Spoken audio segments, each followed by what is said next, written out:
ডোডায় সন্ত্রাসের বদলা, কাশ্মীরের রুদ্ধশ্বাস গুলির লড়াইয়ে নিকেশ হলো দুইজন জঙ্গি। লাগাতার সন্ত্রাসবাদী হামলার পর অবশেষে বদলা।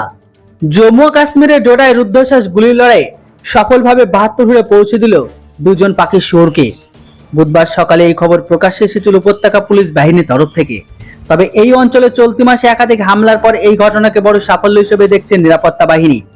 পুলিশের তরফে জানানো গিয়েছে, বুধবার গোপন সূত্রে খবর আসে, ডোডার গান্দরহার বাজাত গ্রামে লুকিয়ে রয়েছে বেশ কয়েকজন পাখি শুয়োর।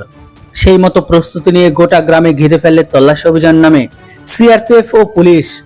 তল্লাশি অভিযান চলাকালীন পিছু হাঁটার জায়গা না পেয়ে সেনাকে লক্ষ্য করে গুলি চালাতে শুরু করে সেই সমস্ত পাখি শুয়োরগুলো।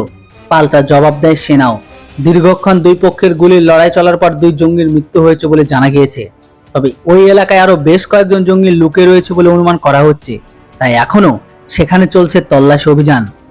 উপত্যকায় পুলিশ সূত্রে জানা গিয়েছে, গত 11 এমনকি 12 জুন পরপর সন্ত্রাসী হামলার ঘটনা ঘটে ডোডার পাহাড়ি এলাকায়।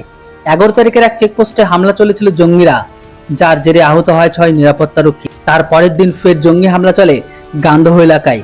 ওই হামলার ঘটনায় আহত হন এক নিরাপত্তারক্ষী। ওই ঘটনায় সন্দেহভাজন 4 পাকিস্তানি জঙ্গির ছবি প্রকাশ করে প্রতি ছবি পিছু 5 লক্ষ টাকা করে পুরস্কার ঘোষণা করে পুলিশ। এলাকা জুড়ে শুরু হয় সন্ত্রাস বিরোধী অভিযান। অবশেষে ডোডা হামলার বদলা নিল নিরাপত্তা বাহিনী। ভারতের সেনাবাহিনী বড় সাফল্যের জন্য কমেন্ট বক্সে একটি জয় হিন্দ অবশ্যই লিখুন। Thanks for watching. Jai Hind, Vande Mataram.